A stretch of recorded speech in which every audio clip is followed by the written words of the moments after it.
गोटे नुआ भिडियो समस्त स्वागत। यह भिडियो आम ओटीईटी एग्जाम 2025 किसी हिस्ट्री क्वेश्चन डिस्कसन करवा। यह भिडियो हेल्पफुल हम जो टीचर मैंने स्पेशल ओटीईटी देवाई जाऊँगी आम किसी सिलेक्टिव क्वेश्चन एट डिस्कसन करवा। तो क्वेश्चन गुड़िक देखा और यार आंसर कौन हम देखी नवा। तो प्रथम क्वेश्चन हूँ शाहजहां को निर्मित मयूर सिंहासन एवं कोहिनूर मणि भारतरू केउं देश को लुंठन कर निया ऑप्शन रही पारस्य ना इंग्लैंड ना डेनमार्क ना तुर्की।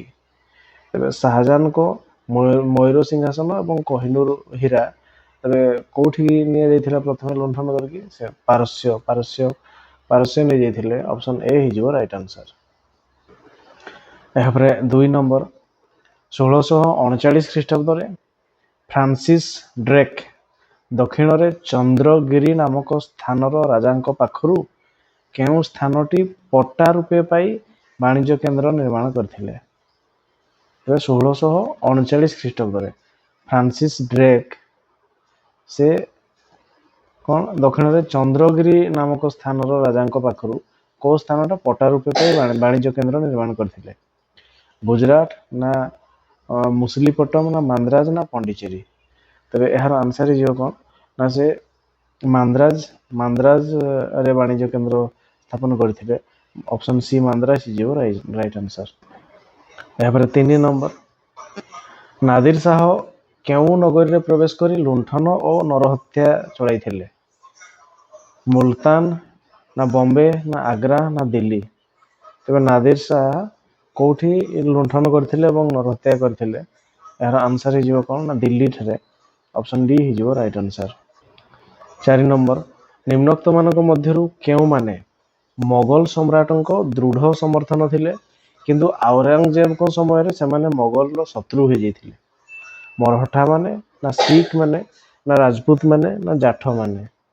तो यार आंसर हो कौन ना राजपूत माने जो माने कि मोगल सम्राटों दृढ़ समर्थक थिले खास करके अकबर को समय रे किंतु औरंगजेब को समय रे सेमाने शत्रु हो गले। ऑप्शन सी हो राइट आंसर। यहाँ 5 नंबर ख्रीष्टोफर कोलंबस केउं देशर शासकों अनुमोदन क्रमे समुद्र यात्रा आरंभ करथिले। स्पेन ना हॉलैंड ना इंग्लैंड ना फ्रांस। तो यार आंसर हो कौन ना स्पेन शासकों अनुमोदन क्रमे समुद्र यात्रा आरंभ करथिले। ऑप्शन ए हो राइट आंसर। यहाँ 6 नंबर केउं शासकों समय रे इंग्रेज मानकर समुद्र यात्रा अभियान फलवती होइथिला। पंचम जॉर्ज ना सम्राज्ञी एलिजाबेथ ना महारानी विक्टोरिया ना प्रथम जेम्स। तेरे एलिजाबेथ को समय रे समुद्र यात्रा सब सफल होता है। ऑप्शन बी हो राइट आंसर। यहाँ 7 नंबर निम्नोक्त केउं ख्रीष्टाब्द इंग्रेज वणिक माने भारत में पहुंची थे। 1600 ना 1602 ना 1608 ना 1613। तब यार आंसर हो कौन ना 1608 ख्रीष्टाब्द इंग्रेज वणिक माने भारत में पहुंची थे। ऑप्शन सी हो राइट आंसर। यहाँ 8 नंबर पोर्ट विलियम दुर्ग केउं नदीकूल प्रतिष्ठित कर हुगुड़ी ना गंगा ना कृष्णा ना कावेरी। पोर्ट विलियम दुर्ग कोलकातार हुगुड़ी नदीकूल प्रतिष्ठा कर। ऑप्शन ए हो राइट आंसर। यहाँ 9 नंबर निम्नोक्त मध्यरु केउं स्थानटी फरासी मानक सामरिक शिविर रही। चंदननगर ना मछलीपट्टनम ना मांद्राज ना पांडिचेरी। तेरे फरासी मानकर सामरिक शिविर यार आंसर हो पांडिचेरी। ऑप्शन डी हो राइट आंसर। यहाँ 10 नंबर प्रथम कर्नाटक समय निम्नोक्त केउं व्यक्ति फरासी सेनाबाहिनी को परिचालित करथिले। ड्यूप्ले ना क्लाइव ना डुमा ना मार्टिन। प्रथम कर्नाटक समय केउं व्यक्ति फरासी सेनाबाहिनी को परिचालित करथिले। तो यार आंसर हो क्या डुप्ले। ऑप्शन ए हो राइट आंसर। यहाँ 11 नंबर द्वितीय कर्नाटक समय केउं यूरोपीय शक्तिर कूटनैतिक पराजय घटी। इंग्रेज ना फरासी ना डच ना पोर्तुगीज। तेज द्वितीय कर्नाटक समय फरासी यूरोपीय शक्तिर कूटनैतिक पराजय घटी फरासी। ऑप्शन बी हो राइट आंसर। यहाँ 12 नंबर तृतीय कर्नाटक समय କେଉଁ ଦୁଇ ଜଣଙ୍କ ଦ୍ୱାରା ତୃତୀୟ କର୍ଣ୍ଣାଟ ସମରରେ କେଉଁ ଦୁଇ ଜଣଙ୍କ ଦ୍ୱାରା ସଂଗଠିତ ହୋଇଥିଲା? ତୃତୀୟ କର୍ଣ୍ଣାଟ ସମର ଡିପ୍ଲୋ କ୍ଲାଇଭ ନା ଡିପ୍ଲୋ ଆୟରକୁଟ ନା କାଉଣ୍ଟ ଲାଲି ଆଉ କ୍ଲାଇଭ ନା ଆୟରକୁଟ ଏବଂ କାଉଣ୍ଟ ଲାଲି? ଏବେ ଏହାର ଆନ୍ସର ହେଇଯିବ କି ଡ୍ୟୁପ୍ଲେ ଏବଂ ଆୟରକୁଟ। ଅପସନ ବି ହେଇଯିବ ରାଇଟ୍ ଆନ୍ସର। ଏହାପରେ 13 ନମ୍ବର ୱାଣ୍ଡିୱାସ ଯୁଦ୍ଧ କେଉଁ କାରଣ ପାଇଁ ଭାରତ ଇତିହାସରେ ଏକ ଗୁରୁତ୍ୱପୂର୍ଣ୍ଣ ଅଧ୍ୟାୟ ସୃଷ୍ଟି କରିଥିଲା? ୱାଣ୍ଡିୱାସ ଯୁଦ୍ଧ ୟୁରୋପୀୟ ଶକ୍ତି ଗୁଡ଼ିକର ପ୍ରଭାବ ହ୍ରାସ ପାଇଥିଲା ନା ଫରାସୀ ଶକ୍ତିର ସାମ୍ରାଜ୍ୟବାଦ ଆଶା ଧୂଳିସାତ ହୋଇଥିଲା ନା ଇଂରେଜ ଶକ୍ତିର ସାମ୍ରାଜ୍ୟବାଦ ଆଶା କ୍ଷୀଣ ହୋଇଥିଲା ନା ଭାରତରୁ ୟୁରୋପ ଶକ୍ତିର ପ୍ରଭାବ ଧ୍ୱଂସ ହୋଇଥିଲା? ତେବେ ଏହାର ଆନ୍ସର ହେଇଯିବ କ'ଣ ନା ୱାଣ୍ଡିୱାସ ଯୁଦ୍ଧର ଫଳାଫଳ ସ୍ୱରୂପ ଫରାସୀ ଶକ୍ତିର ସାମ୍ରାଜ୍ୟବାଦ ଆଶା ଧୂଳିସାତ ହୋଇଥିଲା। ଅପସନ ବି ହେଇଯିବ ରାଇଟ୍ ଆନ୍ସର। ଏହାପରେ 14 ଭାରତରେ ଇଂରେଜ ମାନଙ୍କ ପ୍ରଭାବ ବୃଦ୍ଧି ହେଉଥିବା ପାଇଁ କାହାକୁ ଦାୟୀ କରାଯିବ? କ୍ଲାଇଭ ନା ଡ୍ୟୁପ୍ଲେ ନା ଲାଲି ନା ୱାଟସନ? ତେବେ ଏହାର ଆନ୍ସର ହେଇଯିବ କ'ଣ ନା କ୍ଲାଇଭଙ୍କ ପାଇଁ ଭାରତରେ ଇଂରେଜ ମାନଙ୍କ ପ୍ରଭାବ ବୃଦ୍ଧି ପାଇଥିଲା। ଅପସନ ଏ ହେଇଯିବ ରାଇଟ୍ ଆନ୍ସର। 15 ନମ୍ବର ନିମ୍ନୋକ୍ତ ମାନଙ୍କ ମଧ୍ୟରୁ କିଏ ତଥାକଥିତ ଅନ୍ଧକୂପ ହତ୍ୟା ଘଟଣାର ସମ୍ପୃକ୍ତ ଅଟନ୍ତି?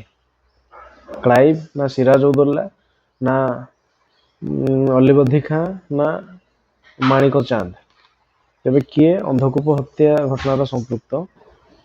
ଏହାର ଆନ୍ସର ହେଇଯିବ ସିରାଜଉଦ୍ଦୌଲା, ଯିଏକି ଗୋଟେ ରୁମ୍ରେ ମ୍ୟାକ୍ସିମମ୍ ଇଂରେଜ ମାନଙ୍କୁ ରଖିକି ସେମାନଙ୍କୁ ମାରିଥିଲେ। ତାକୁ ଅନ୍ଧକୂପ ହତ୍ୟା କୁହାଯାଉଥିଲା, ଯୋଉଟାକି ସିରାଜଉଦ୍ଦୌଲା। ଅପସନ ବି ହେଇଯିବ ରାଇଟ୍ ଆନ୍ସର। ଏହାପରେ 16 ନମ୍ବର ପଲାସି ଯୁଦ୍ଧରେ କ୍ଲାଇଭ ବିଜୟୀ ହେବା ପାଇଁ କାହାକୁ ଦାୟୀ କରାଯିବ? ମାଣିକ ଚାନ୍ଦ ନା ମିର୍ତା ନା ମିର୍ଜାଫର ନା ମୀର କାସିମ? ତେବେ ଏଥିରେ କ୍ଲାଇଭ ବିଜୟୀ ହେବା ପାଇଁ ମିର୍ଜାଫରଙ୍କୁ ଦାୟୀ କରାଯିବ। ସେ ବିଶ୍ୱାସଘାତ କରିଥିଲେ ମିର୍ଜାଫର। ଅପସନ ସି ହେଇଯିବ ରାଇଟ୍ ଆନ୍ସର। ଏହାପରେ 17 ନମ୍ବର ଭାରତରେ ଇଂରେଜ କ୍ଷମତାର ପ୍ରତିଷ୍ଠା ପାଇଁ କେଉଁ ଯୁଦ୍ଧଟି ଗୁରୁତ୍ୱପୂର୍ଣ୍ଣ ଥିଲା? ପଲାସି ଯୁଦ୍ଧ ନା ବକ୍ସାର ଯୁଦ୍ଧ ନା ହାଇଦାସପିସ୍ ଯୁଦ୍ଧ ନା ମହୀଶୂର ଯୁଦ୍ଧ? ତେବେ ଭାରତରେ ଇଂରେଜ କ୍ଷମତାର ପ୍ରତିଷ୍ଠା ପାଇଁ କେଉଁ ଯୁଦ୍ଧଟି ଗୁରୁତ୍ୱପୂର୍ଣ୍ଣ ଥିଲା? ତେବେ ଏହାର ଆନ୍ସର ହେଇଯିବ କ'ଣ ନା ବକ୍ସାର ଯୁଦ୍ଧ। ବକ୍ସାର ଯୁଦ୍ଧ। ଅପସନ ବି ହେଇଯିବ ରାଇଟ୍ ଆନ୍ସର। କାରଣ ସେଠି ତିନୋଟି ମହାଶକ୍ତିକୁ ଇଂରେଜ ପରାସ୍ତ କରିଥିଲେ, ତେଣୁ ବକ୍ସାର ଯୁଦ୍ଧ। ଅପସନ ବି ହେଇଯିବ ରାଇଟ୍ ଆନ୍ସର। ଏହାପରେ 18 ନମ୍ବର ବକ୍ସାର ଯୁଦ୍ଧ ପରେ ମିର୍ଜାଫରଙ୍କୁ ଇଂରେଜମାନେ ବଙ୍ଗର ନବାବ ରୂପେ ଅଧିଷ୍ଠିତ କରାଇଥିଲେ ମଧ୍ୟ ବଙ୍ଗର ସମସ୍ତ ଶାସନ କାହା ଦ୍ୱାରା ପରିଚାଳିତ ହେଉଥିଲା? ଅଯୋଧ୍ୟାର ନବାବଙ୍କ ଦ୍ୱାରା ନା ମୋଗଲ ସମ୍ରାଟ ଶାହ ଆଲମଙ୍କ ଦ୍ୱାରା ନା ଇଷ୍ଟ ଇଣ୍ଡିଆ କମ୍ପାନୀ ଦ୍ୱାରା ନା ଗଭର୍ଣ୍ଣର ଲର୍ଡ କ୍ଲାଇଭଙ୍କ ଦ୍ୱାରା? ତେବେ ଏହାର ଆନ୍ସର ହେଇଯିବ କ'ଣ ନା ଇଷ୍ଟ ଇଣ୍ଡିଆ କମ୍ପାନୀ ଦ୍ୱାରା ହେଉଥିଲା ସମସ୍ତ ଶାସନ ପରିଚାଳନା। ତେଣୁ option C East India company ହେଇଯିବ ରାଇଟ୍ ଆନ୍ସର। ଏହାପରେ 19 ନମ୍ବର ବଙ୍ଗ ପ୍ରଦେଶର ଦ୍ୱୈତ ଶାସନ ପ୍ରକ୍ରିୟା ଅନୁଯାୟୀ କାହାଙ୍କ ହସ୍ତରେ ବଙ୍ଗ, ବିହାର ଓ ଓଡ଼ିଶାର ପୁଲିସ ବିଭାଗ ଓ ଆଇନ ଅଦାଲତର ଭାର ନ୍ୟସ୍ତ ଥିଲା? ତାର ଦ୍ୱୈତ ଶାସନ ପ୍ରକ୍ରିୟା ଅନୁଯାୟୀ କାହାଙ୍କ ହସ୍ତରେ ବଙ୍ଗ, ବିହାର ଓ ଓଡ଼ିଶାର ପୁଲିସ ବିଭାଗ ଓ ଆଇନ ଅଦାଲତ ଭାର ନ୍ୟସ୍ତ ଥିଲା? ଇଷ୍ଟ ଇଣ୍ଡିଆ କମ୍ପାନୀ ନା କ୍ଲାଇଭ ନା ସେନାବାହିନୀ ନା ନବାବ? ତେବେ ଏହାର ଆନ୍ସର ହେଇଯିବ କ'ଣ ନା ନବାବଙ୍କ ହାତରେ ଥିବା ସେଗୁଡ଼ା ସବୁ ଥିଲା। ନବାବ। ଅପସନ ଡି ହେଇଯିବ ରାଇଟ୍ ଆନ୍ସର। ଏହାପରେ 20 ନମ୍ବର ଦ୍ୱିତୀୟ ମହୀଶୂର ସମରରେ ଇଂରେଜ ବିରୁଦ୍ଧରେ ଯେଉଁ ମହାମେଣ୍ଟ ଗଠନ ହୋଇଥିଲା, ସେହି ମହାମେଣ୍ଟରେ କେଉଁମାନଙ୍କୁ ନେଇ ଗଠିତ ହୋଇଥିଲା? ସେହି ମହାମେଣ୍ଟରେ କେଉଁମାନଙ୍କୁ ନେଇ ଗଠିତ ହୋଇଥିଲା? ତାହେଲେ ମରହଟ୍ଟା, ଜାଠ ଏବଂ ହାଇଦର ନା ମରହଟ୍ଟା, ହାଇଦର ଏବଂ ଫରାସୀ ନା ଫରାସୀ, ମହୀଶୂର ଏବଂ ଶିଖ ନା ହାଇଦର, ଶିଖ ଏବଂ ଫରାସୀ? ତେବେ ଏହାର ଆନ୍ସର ହେଇଯିବ ଯେଉଁ ମହାମେଣ୍ଟ ହୋଇଥିଲା ସେ କିଏ ଥିଲେ ନା ମରହଟ୍ଟା ଆଉ ଟିପୁ ସୁଲତାନଙ୍କ ବାପା ହାଇଦର ଏବଂ ଫରାସୀ ମାନଙ୍କ ସହିତ ମିଶିକି ତିନୋଟି ଶକ୍ତି ମିଶି ସେମାନେ ମହାଶକ୍ତି ଗଠନ କରିଥିଲେ, ମହାମେଣ୍ଟ ଯୋଉଟାକି କୁହାଯିବ। ଅପସନ ବି ହେଇଯିବ ରାଇଟ୍ ଆନ୍ସର। ଏହାପରେ 21 1784 ଖ୍ରୀଷ୍ଟାବ୍ଦରେ ଇଂରେଜ ଓ ଟିପୁ ସୁଲତାନଙ୍କ ମଧ୍ୟରେ ଯେଉଁ ଚୁକ୍ତି ସମ୍ପାଦିତ ହୋଇଥିଲା ତାହାର ନାମ କ'ଣ ଥିଲା? 1784 ଖ୍ରୀଷ୍ଟାବ୍ଦରେ ସେରିଙ୍ଗାପତ୍ତନମ ସନ୍ଧି ନା ଆର୍କଟ ସନ୍ଧି ନା ପାଟନାଭାକ ସନ୍ଧି ନା ମାଙ୍ଗାଲୋର ସନ୍ଧି। ତେବେ ଏହାର ଆନ୍ସର ହେଇଯିବ କ'ଣ ନା ମାଙ୍ଗାଲୋର ସନ୍ଧି ଥିଲା।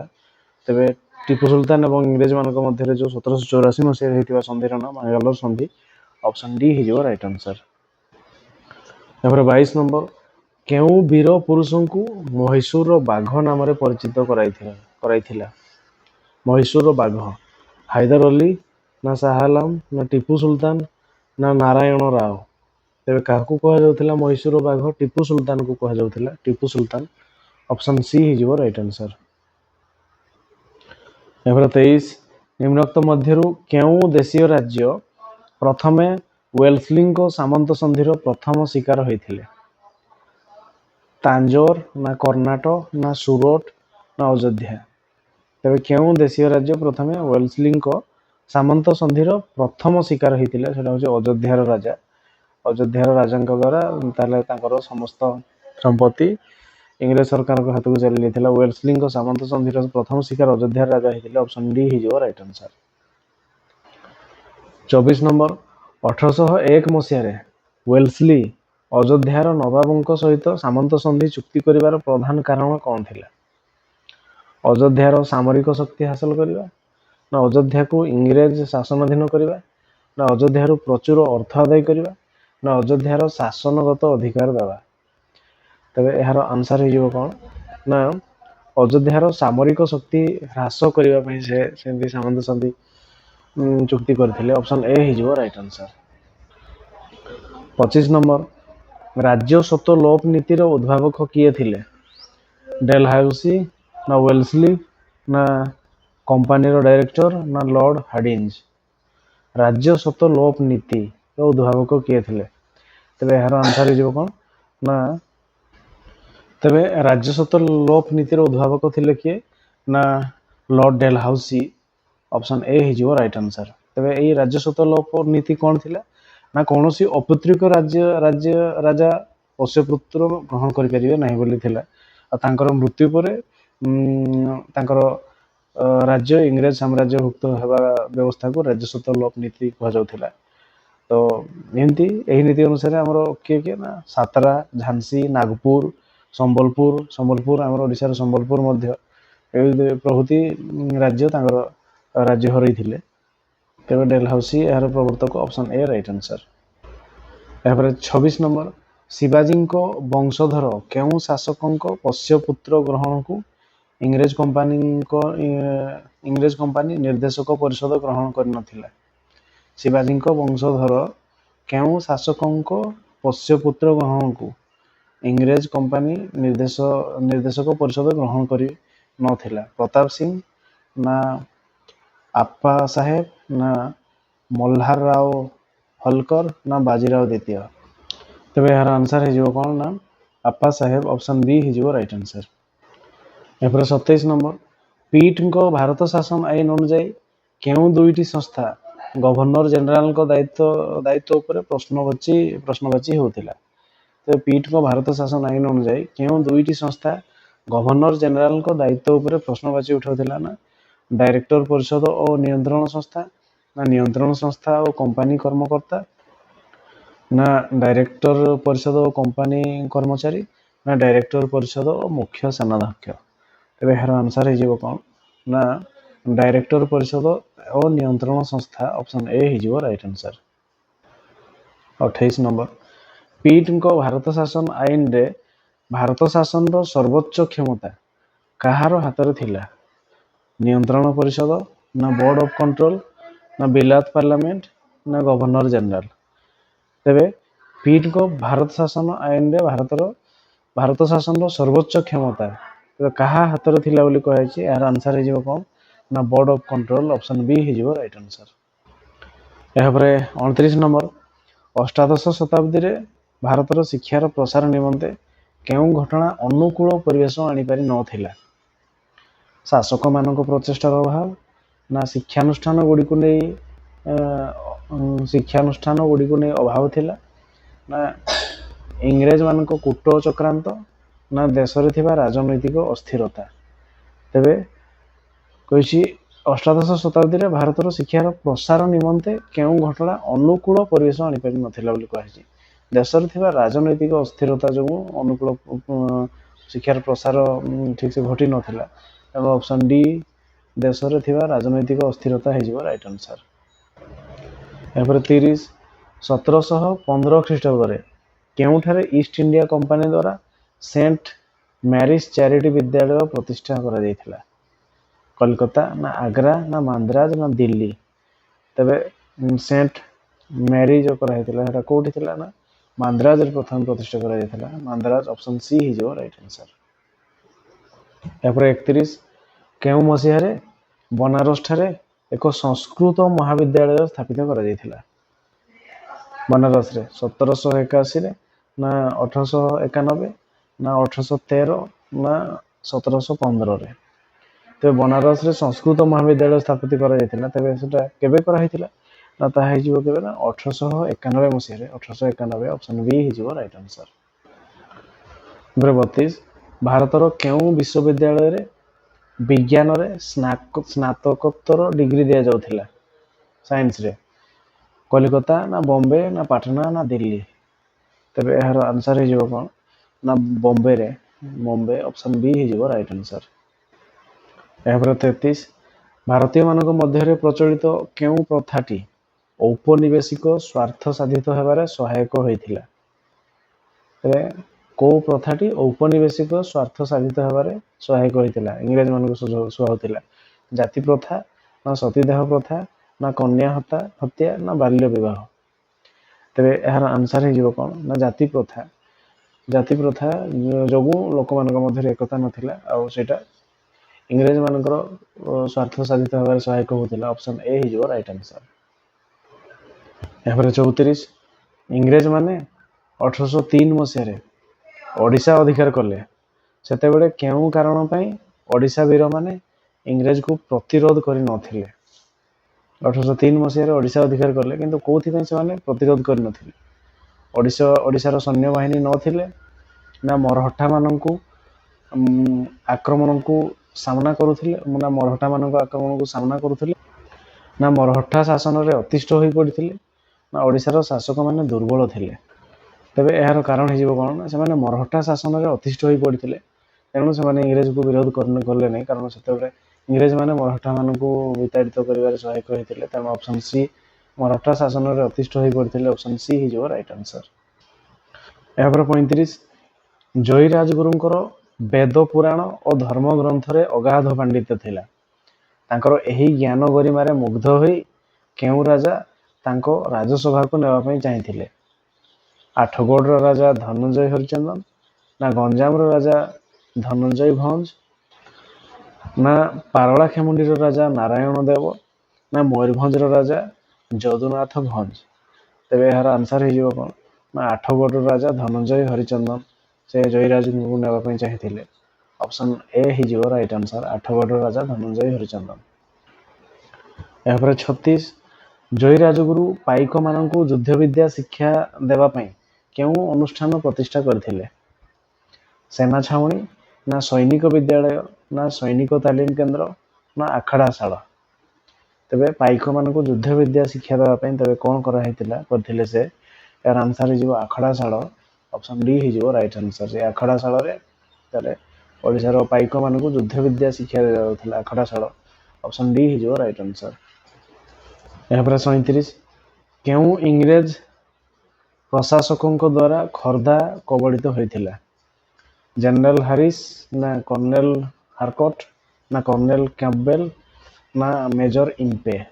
ତେବେ କେଉଁ ଇଂରେଜ ଶାସକଙ୍କ ଦ୍ୱାରା ଖୋର୍ଦ୍ଧା କବଳିତ ହୋଇଥିଲା? ତେବେ ଏହାର ଆନ୍ସର ହେଇଯିବ କ'ଣ ନା କର୍ଣ୍ଣେଲ ହାରକୋର୍ଟଙ୍କ ଦ୍ୱାରା। ଅପସନ୍ ବି ହେଇଯିବ ରାଇଟ୍ ଆନ୍ସର କର୍ଣ୍ଣେଲ ହାରକୋର୍ଟ। ଏହାପରେ 38 1804 ମସିହାରେ ଇଂରେଜମାନେ କେଉଁ ଦୁର୍ଗକୁ ଅଧିକୃତ କରିଥିଲେ? ବରୁଣେଇ ନା ବାରବାଟୀ ନା ଶରଣଗଡ଼ ନା ପାଟଣାଗଡ଼କୁ ଅଧିକାର କରିଥିଲେ? ତେବେ ଏହାର ଆନ୍ସର ହେଇଯିବ କ'ଣ ନା ସେମାନେ ବରୁଣେଇ ଦୁର୍ଗକୁ ଅଧିକାର କରିଥିଲେ 1804 ମସିହାରେ। ଅପସନ୍ ଏ ବରୁଣେଇ ହେଇଯିବ ରାଇଟ୍ ଆନ୍ସର। ଏହାପରେ 39 ଇଂରେଜ ସରକାରଙ୍କ ଚକ୍ରାନ୍ତରେ ବକ୍ସି ଜଗବନ୍ଧୁ ତାଙ୍କର କେଉଁ ଜାଗିରି ହରାଇଥିଲେ? ରେଢ଼ାଙ୍ଗ ନା ଲେମ୍ବାଇ ନା ରେଡ଼ଙ୍ଗ ମଣ୍ଡନ ନା ଗେଡ଼ଙ୍ଗ ମଣ୍ଡନ ନା 26 କୁବ। ତେବେ ଏହାର ଆନ୍ସର ହେଇଯିବ କ'ଣ ନା ସେ ରେଡଙ୍ଗ ମଣ୍ଡନ କୁ ହରାଇଥିଲେ। ରେଡଙ୍ଗ ମଣ୍ଡନ ଅପସନ୍ ସି ହେଇଯିବ ରାଇଟ୍ ଆନ୍ସର। ଏପରେ 40 ଜୟୀ ରାଜଗୁରୁଙ୍କୁ ଇଂରେଜ ମାନେ କେଉଁ ଦଣ୍ଡ ଦେଇଥିଲେ? ପୁରୀ ଜଗନ୍ନାଥ ମନ୍ଦିର ଦାୟିତ୍ୱରୁ ବଞ୍ଚିତ କରିଥିଲେ, ନା ମେଦିନୀପୁର ଠାରେ ବରଗଛରେ ବାନ୍ଧି ଫାଶୀ ଦେଇଥିଲେ, ନା ବରୁଣେଇ ଦୁର୍ଗ ଦ୍ୱାରଦେଶରେ ଫାଶୀ ଦେଇଥିଲେ, ନା ସାଇବେରିଆକୁ ନିର୍ବାସନ ଦଣ୍ଡରେ ପଠାଇଥିଲେ? ତେବେ ଜୟୀ ରାଜଗୁରୁଙ୍କୁ କ'ଣ କରାହେଇଥିଲା ନା ମେଦିନୀପୁର ଠାରେ ବରଗଛରେ ବାନ୍ଧି ଫାଶୀ ଦେଇଥିଲେ। ଅପସନ୍ ବି ହେଇଯିବ ରାଇଟ୍ ଆନ୍ସର।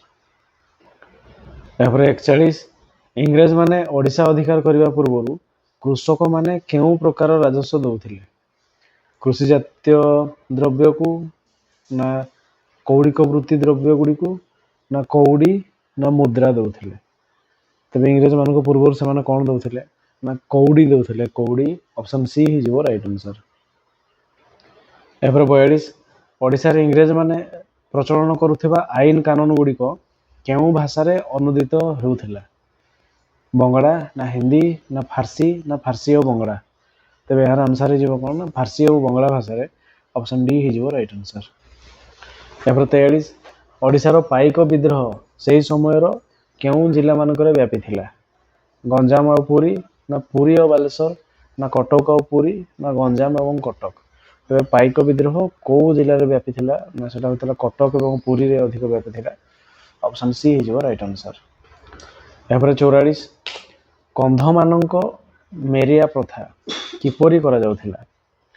ମେରି ଦେବତାଙ୍କ ବଦାବଳି ପ୍ରଥା, ନା ମେରୁ ଦେବତାଙ୍କ ନରବଳି ଦେବା, ନା ମେରି ଦେବତାଙ୍କୁ ପଣା ଭୋଗ ଆଉ ଝୁଣା ଧୂଆଁ ଦେବା, ନା ମେରି ଦେବତାଙ୍କୁ କୁକୁଡ଼ା ବଳି ଦେବା? ତେବେ ଏହାର ଆନ୍ସର ଥିଲା କ'ଣ ନା ମେରି ଦେବତାଙ୍କୁ ନର ବଳି ଦେବା ପ୍ରଥା ଥିଲା। ମେରିଆ ପ୍ରଥା, ନରବଳି। ତେଣୁ ଅପସନ୍ ବି ହେଇଯିବ ରାଇଟ୍ ଆନ୍ସର। ଏହାପରେ 55 ରାଜା ଧନଞ୍ଜୟ ଭଞ୍ଜଙ୍କ ବିରୋଧରେ କେଉଁ ମେଳି ବିଦ୍ରୋହ କରିଥିଲେ? କୋଉ ମେଳି?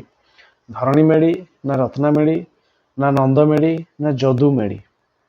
ତେବେ ଏହାର ଆନ୍ସର ହେଇଯିବ କ'ଣ ନା ଧନଞ୍ଜୟ ଭଞ୍ଜଙ୍କ ବିରୋଧରେ ଧରଣୀ ମେଳି ବିଦ୍ରୋହ କରିଥିଲେ। ଧରଣୀ ମେଳି ଅପସନ୍ ଏ ହେଇଯିବ ରାଇଟ୍ ଆନ୍ସର।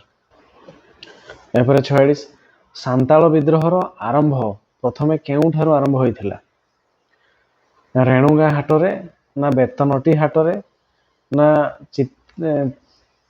ଚିତ୍ରଡାର ବଜାରରୁ, ନା ବାରିପଦା ସହରରୁ? ସାନ୍ତାଳ ବିଦ୍ରୋହ କୋଉଠୁ ଆରମ୍ଭ ହୋଇଥିଲା ବୋଲି କୁହାଯାଇଛି? ତେବେ ବେତନଟି ହାଟରୁ ଆରମ୍ଭ ହୋଇଥିଲା। ବେତନଟି ହାଟ। ଅପସନ୍ ବି ହେଇଯିବ ରାଇଟ୍ ଆନ୍ସର। ଏହାପରେ 47 ସାନ୍ତାଳ ବିଦ୍ରୋହର ଫଳସ୍ୱରୂପ କାଳିଆ ସରକାର ଗଠନ ହେଲା। ଏହି ସରକାର କାହାକୁ ରାଜା ରୂପେ ନିର୍ବାଚିତ କରାଯାଇଥିଲା? ନୟନ ସିଂଙ୍କୁ, ନା ଭୀମ ମହାନ୍ତ, ନା କାଳିଆ ମହାନ୍ତ, ନା କଙ୍କା ମାଝୀ? ତେବେ ଏହାର ଆନ୍ସର ହେଇଯିବ କ'ଣ ନା ସେ କଙ୍କା ମାଝୀଙ୍କୁ ତାଙ୍କର ରାଜା ରୂପେ ନିର୍ବାଚନ କରିଥିଲେ। କଙ୍କା ମାଝୀ। ଅପସନ୍ ଡି ହେଇଯିବ ରାଇଟ୍ ଆନ୍ସର। ଏହାପରେ 48 ମୋଗଲ ସମ୍ରାଟ ବାହାଦୁର ଶାହ ଦ୍ୱିତୀୟଙ୍କ ପଦବୀ ଉଚ୍ଛେଦ କରି କେଉଁ ଇଂରେଜ ଗଭର୍ଣ୍ଣର ତାଙ୍କୁ ଲାଲକିଲ୍ଲା ପରିତ୍ୟାଗ କରି କୁତବ ଅଞ୍ଚଳକୁ ପଠାଇ ଦେଇଥିଲେ? ୱେଲସ୍ଲି, ନା ଡେଲହାଉସି, ନା ବେଣ୍ଟିଂ, ନା ରିପନ୍? ତେବେ ମୋଗଲ ସମ୍ରାଟ ବାହାଦୁର ଶାହ ଦ୍ୱିତୀୟଙ୍କ ପଦବୀ ଉଚ୍ଛେଦ କରି କେଉଁ ଇଂରେଜ ଗଭର୍ଣ୍ଣର ତାଙ୍କୁ ଲାଲକିଲ୍ଲା ପରିତ୍ୟାଗ କରି କୁତବ ଅଞ୍ଚଳକୁ ପଠାଇ ଦେଇଥିଲେ? ଏହାର ଆନ୍ସର ହେଇଯିବ କ'ଣ? ଡେଲହାଉସି ବାହାଦୁର ଶାହ ଦ୍ୱିତୀୟଙ୍କୁ ପଠାଇ ଦେଇଥିଲେ। ତେଣୁ ଡେଲହାଉସି ଅପସନ୍ ବି ହେଇଯିବ ରାଇଟ୍ ଆନ୍ସର। ଏହାପରେ 49 କେଉଁ ଗଭର୍ଣ୍ଣର ଜେନେରାଲ ମୋଗଲ ସମ୍ରାଟ ବାହାଦୁର ଶାହଙ୍କ ମୃତ୍ୟୁ ପରେ ତାଙ୍କର ବଂଶଧର ମାନେ ଆଉ ରାଜକୀୟ ପଦବୀ ଧାରଣ କରିପାରିବେ ନାହିଁ ବୋଲି ଘୋଷଣା କରିଥିଲେ? ଲର୍ଡ କ୍ୟାନିଂ, ନା ଲର୍ଡ ରିପନ୍, ଲର୍ଡ କର୍ଣ୍ଣୱାଲିସ୍, ନା ଲର୍ଡ ହେଷ୍ଟିଙ୍ଗ? ଲର୍ଡ ହେଷ୍ଟିଙ୍ଗ। ଏହାର ଆନ୍ସର ହେଇଯିବ କ'ଣ ନା ଲର୍ଡ କ୍ୟାନିଂ, ଯିଏକି ମୋଗଲ ସମ୍ରାଟ ବାହାଦୁର ଶାହଙ୍କ ମୃତ୍ୟୁ ପରେ ତାଙ୍କର ବଂଶଧର ମାନେ ଆଉ ରାଜକୀୟ ପଦବୀ ଧାରଣ କରିପାରିବେ ନାହିଁ ବୋଲି ଘୋଷଣା କରିଥିଲେ। Lord Canning. ଅପସନ୍ ଏ ହେଇଯିବ ରାଇଟ୍ ଆନ୍ସର। ଏହାପରେ 50 ଝାନ୍ସୀ ରାଣୀ ଲକ୍ଷ୍ମୀବାଇ କାହାଙ୍କର ବିଧବା ପତ୍ନୀ ଥିଲେ? ସାରଙ୍ଗଧର ରାଓ, ନା ବିମ୍ବାଧର ରାଓ, ନା ମୁରଲୀଧର ରାଓ, ନା ଗଙ୍ଗାଧର ରାଓ? ତେବେ ଝାନ୍ସୀ ରାଣୀ କାହାଙ୍କର ବିଧବା ପତ୍ନୀ ଥିଲେ? ନା ଗଙ୍ଗାଧର ରାଓଙ୍କର। ଅପସନ୍ ଡି ହେଇଯିବ ରାଇଟ୍ ଆନ୍ସର।